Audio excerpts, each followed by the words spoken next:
ကျွန်တော်တို့ရဲ့ဘေးပဝန်းကျင်ကျွန်တော်တို့ရဲ့အနီးအနားမှာကျွန်တော်တို့အမြဲတမ်းမြင်တွေ့နေကြပါလဲဆိုရင်ကျွန်တော်ဆန်ရောက်အောင်မကောင်းဘူးကျွန်တော်ဆန်ရောက်အောင်မကောင်းဆိုတဲ့အတန်ကကျွန်တော်ကြားရတယ်ပြီးတော့နောက်တစ်နှစ်အတော်တွင်မှာလဲဒီဆန်အကြောင်းပဲအမြဲတမ်းရှိနေတယ်ဘာမှထူးခြားမှုမရှိဘူးအဲ့လိုမျိုးတွေနဲ့ပတ်သက်ပြီးတော့ဘာကြောင့်ရောင်းအားမကောင်းတာလဲဆိုတဲ့ဟာနဲ့ဆန်ရဲ့အယောင်ကြားတာနဲ့ပတ်သက်ပြီးတော့ဒီလေးချစ်ကြောင့်ကျွန်တော်တွေ့ရတာပေါ့နော်နံပါတ်1ကတော့ location ဒီနေရာပေါ့တချို့ data ကတချို့နေရာမှာဆိုရင်သူတို့အိမ်မှာပဲသူတို့ဖွင့်တာတွေ့ရတယ်ဒါပေမဲ့သူတို့အိမ်ကလူသွားလွေတဲ့နေရာလားဟုတ်ရဲ့လားဒါမှမဟုတ်ကိုယ့်အိမ်မှာဖွင့်တဲ့ခါကျတော့ကိုယ်အနီးနားလူတွေပဲလာလိမ့်မယ်ဒါပေမဲ့အဝေးကလူတွေကလာဖို့ကအရင်ခက်တယ်ဒါပေမဲ့သူ့ရဲ့ location ကမှားနေပြီပြီးတော့သူ့ရဲ့ location မှာ Google Map နဲ့လည်းမြို့မှာဆိုရင် location ကလည်း Google Map မှာလည်း share လို့မရဘူး Google Map မသုံးထားဘူးပြီးတော့ဒီလူသွားလွေတဲ့နေရာလည်းမဟုတ်ဘူးအဲ့မှာပေါ့ customer တွေလာလို့ရှိရင်လည်းသူတို့ရဲ့ကားထားမယ့်နေရာစံကေထားမယ့်နေရာစပင်ထိုင်းမယ့်နေရာတော့မရှိဘူးအဲ့လိုမျိုးဆိုရင် customer လုံးဝမလာဘူးအဲ့လိုမျိုးဆိုရင် customer လုံးဝမလွယ်ဘူးဆိုတော့ကိုကဖွင့်တော့မယ်ဆန်လုပ်ပြီဆိုတော့မြို့လေကောင်းတော့လူသွားလူလေတဲ့နေရာတော့ပြီးတော့ဒီအရှက်အနောက်တောင်မြောက်အလေလောက်ဘဟုလောက်မှာအဲ့လိုမျိုးတွေပေါ့အဲ့လိုမျိုးမှာကိုကရွေးချယ်တတ်ဖို့လိုတာပေါ့နော်ဆိုတော့နံပါတ်1အနေနဲ့ကတော့ပြန်ဖက်ကိုကဆန်ဖွင့်လာတယ်ကိုပေးနာမှာလည်းပြန်ဖက်ရှိလာမှာပဲဆိုတော့ရှိလာတဲ့အချိန်မှာကိုကငါတော့စောဖွင့်လာပဲဆိုတဲ့ပုံစံမျိုးနဲ့ဆရာကြီးအထားနဲ့နေပြီးတော့နောက်မှဖွင့်လာတဲ့လူကသူ decoration ကောင်းကောင်းလုပ်လာတယ်ပြီးတော့အခုခေတ်မှာကcamera stand ပေါ့နော်ဓာတ်ပုံ selfie ရဲ့ဖို့အတွက်သူတို့ကောင်းကောင်းလေးထားပေးလာတယ် wifi တောင်မှထားပေးလာတယ်အဲ့လိုမျိုးဆိုသူတို့ဝန်ဆောင်မှုကအရင်ကောင်းတယ်လေကိုယ်ဆန်ထန်သူတို့ဝန်ဆောင်မှုကောင်းတဲ့အခါကျတော့ဈေးနှုန်းအတူတူဖြစ်ရင်တောင်မှဟောဖေးဝန်ဆောင်မှုပို့ပြီးတော့ကောင်းတဲ့နေရာပို့ပြီးတော့တွားချင်တော့လားကျွန်တော်ကအဲ့လိုမျိုးပဲကိုယ်ဆန်ကအခုနပြောတဲ့ဟာလေကိုယ်နဲ့ပြန်ဖေးရဲ့အားသာချက်လည်းမသိပြန်ဖေးအားနည်းချက်လည်းကိုယ်မသိဘူးကိုကဖွင့်တာပဲဒါနဲ့အခုနပြောတဲ့ပြန်ဖက်ကကိုယ့်ထက်ဒီ decoration ပို့ပြီးတော့လောက်အောင်လုပ်တယ် wifi တွေလည်းချပေးတယ်ပြီးတော့ camera stand ပေါ့နော် selfie ရဲ့ဖို့အတွက်နေရာကောင်းကောင်းလေးလုပ်ပေးတယ်ဆိုတော့အဲ့ customer တွေပြီးတော့ဒီကအဲ့ဆန်ကိုပို့ပြီးတော့သွားဆိုတော့နံပါတ်3အနေနဲ့ကတော့ဗာလဲဆိုတော့ဟောက်တီတွေပေါ်မှာပေါ့နော်ဝန်ဆောင်မှု customer တွေပေါ်မှာကိုယ့်ရဲ့အလုပ်သမားရဲ့ service ညံ့ဆန့်ခြင်းပေါ့နော်ဖိညံ့ခြင်းပြောလို့ရတာပေါ့ဆိုတော့ကို customer ကလမ်းတစ်ပွဲမှာနေပူတော့နဲ့လာတယ်ကိုဆန်ရလာတယ်ကိုဆန်ကအလုပ်သမားဝန်ထမ်းတွေကလည်းကောင်းကောင်းမဆက်ဆံဘူးဘာလို့လဲဆိုတဲ့ပုံစံမျိုးနဲ့သူတို့ဆက်ဆံတယ်ဘာလို့ဆရာဘာလို့လဲဆိုတဲ့ဟာမရှိဘူး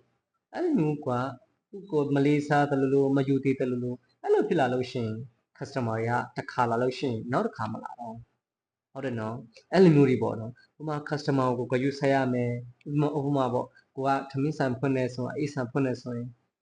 သူ့ရဲ့အရတာသူကြိုက်တဲ့ဟာမဟုတ်ဘူးဆိုရင်ကိုကကောင်းကောင်းတဝဲပဲစားတော့မှာအဲ့လိုဆိုရင်ဆရာဘယ်လိုဖြစ်တာလဲစားမကောင်းတာလားကျွန်တော်ထပ်ပြန်ပြီးတော့အတိလုပ်ပေးရမလားအဲ့လိုမျိုးကဝန်ဆောင်မှုကောင်းကောင်းလုပ်ပြီးလို့ရှိရင်အဲ့ဒီတစ်ခါလာတဲ့ customer ကနောက်တစ်ခါပြန်ပြီးတော့လာမှာကျွန်တော်တို့ကအဲ့လိုမျိုးတွေမလုပ်ပေးတော့ဘူးဆိုရင်အဲ့ဒီဆိုင်ကအဲ့ဒီ customer တရားကိုထပ်ပြီးတော့ရှုံနေနောက်တစ်ခါအဲ့ဒီ customer ပြန်လာဖို့ဆိုတာလုံးဝမသိချင်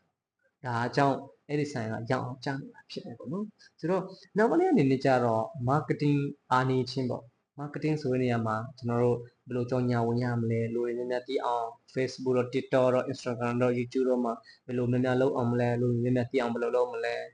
အဲ့လိုမျိုးတွေလည်းမလုပ်ထားဘူးပြီးတော့ကိုဆိုင်ရဲ့ဘယ်နားမှာရှိမှန်းတော့လူတွေကမသိဘူးအဲ့လိုမျိုးဆိုရင်ကိုအနီးနားရော်လောက်ပဲသိတယ်ကိုအနီးနားပတ်ဝန်းကျင်လောက်ပဲသိတယ်ဒါပေမဲ့လူအများချင်းမသိတဲ့ခါကျတော့ကိုဆိုင်ရကရောင်အားကောင်းသလားဆိုရင်မကောင်းတော့အားကြောင့်မလို့တနည်းလာလဲဒီလိုပဲနှစ်လာလဲဒီလိုပဲဖြစ်နေတာပေါ့နော်ဆိုတော့ကိုကသတိထားရမှာကဒီအချက်ကိုကိုကတေချာလေးကြယူဆိုင်ဖို့လိုတယ်အချင်းချုံးနဲ့ကျွန်တော်ပြပြမယ်ဆိုရင်ကျွန်တော်အနေနဲ့ location ရွေးချယ်နေရာမှာဘယ်လိုမျိုးနေရာကျွန်တော် location ရွေးချယ်ရမလဲမြို့မှာနေမှာဆိုရင်ကျွန်တော်တို့ဘယ်လိုမျိုးနေရာကိုကျွန်တော်ရွေးချယ်တင်လဲဘယ်လိုမျိုးနေမှာလူစီရလဲဆိုတော့ကျွန်တော်တေချာလေးစစ်စစ်ဖို့လိုတယ်ကိုကဥပမာအဲ့မှာသူများတွေလုပ်ပြီးသားဆိုင်ရှိမယ်သူများရောင်းပြီးသားဆိုင်ရှိမယ်ကိုကပြန်ဖက်အနေနဲ့လာတာဖြစ်ကိုပြန်ဖက်အနေနဲ့ဖြစ်တယ်ဖြစ်ကိုရဲ့ပြန်ဖက်ရဲ့အားနည်းချက်အတာချက်ကိုကတိဖို့လိုတယ်ကိုကပြန်ဖက်ရဲ့ထက်ကွာတာအောင်က service ကောင်းကောင်းလုပ်ဖို့လိုတယ်ကိုစီမှာလာတဲ့ customer တွေကိုကို service ကောင်းကောင်းပေးဖို့လိုတယ်သူကတော့နေပူတော့ထဲနဲ့သူကလာတယ်ကိုဆန်ကိုဒါပေမဲ့ကိုဆန်ကလည်း AC လည်းမရှိဘူး aircon လည်းမရှိဘူးဘန်ကာလည်းမရှိဘူးဆိုရင်သူကပူကြီးနဲ့ပဲသူကဖြစ်တော့မှာအဲ့ဆိုနောက်တစ်ခါပြန်လာဖို့ကမတည်ချဘူးဆိုတော့ကိုစီမှာလာတဲ့ customer ကိုကဝန်ဆောင်မှုကောင်းကောင်းဆက်ဆံဖို့လိုတယ်ကို family တယောက်အလိုကိုနဲ့တော့တစင်းတယောက်ပဲဒါပေမဲ့ကို family တယောက်လိုကိုကနဲ့သူ့ကိုအမေရန် nutrient ပြီးတော့ကြိုးဆိုဖို့လိုတယ်ပြီးတော့ကိုဆန်ကိုလူတွေများများသိအောင် marketing များများလုပ်ဖို့လိုတယ်YouTube တော့ TikTok တော့ခုနပြောတဲ့အထက်မှာကျွန်တော်သုံးပြီးတော့လူတွေများများသိအောင်ကျွန်တော်လူတွေကကျွန်တော်တို့ဆိုင်မှာခဏလာနေအောင်အခုနပြောတဲ့ဒီကျွန်တော်တို့ဒီ vlogger တွေပေါ့ celebrity ပေါ့ဒါမျိုးတွေကျွန်တော်တို့ကြော်ညာဝန်လာဒါမျိုးမှာစအခုခေတ်မှာတော့ trend ဖြစ်တဲ့ဒီ creator ပေါ့နော်ဗီဒီယိုနဲ့ပတ်သက်ပြီးတော့လဲကျွန်တော်တို့သူတို့ကိုဖတ်ပြလို့ရလဲဟာတာနေဖြစ်ဒါမှမဟုတ်အခုလက်ရှိ trend ဖြစ်နေတဲ့ဟာတွေနဲ့ကျွန်တော်တို့ TikTok YouTube မှာကိုယ်ဆိုင်နဲ့ပေါင်းပြီးတော့ကြော်ညာပြီးလို့ရှိရင်လူတွေကပို့ပြီးတော့သိလာမယ်ကျွန်တော်တို့ကအဲ့လိုမျိုးမလုပ်ချင်းကြောင်းပဲကျွန်တော်တို့ဆိုင်ကပစ္စည်းဘယ်လောက်ပဲကောင်းနေပါစေကျွန်တော်တို့ဆိုင်ကလူတွေကမတီးတဲ့ခါကျတော့မလာတော့ဖြစ်နေတယ်ပေါ့နော်အားလုံးကိုကျေးဇူးတင်ပါတယ်ကျွန်တော်တို့ရဲ့ view channel ဟာဆိုရင်နေ့စဉ်အင်္ဂါရဲ့ဗုဒ္ဓဟူးရဲ့စနေမှာဆိုရင်ကျွန်တော်တို့ဒီငွေရှာနေနဲ့ပတ်သက်ပြီးတော့ကျွန်တော်တို့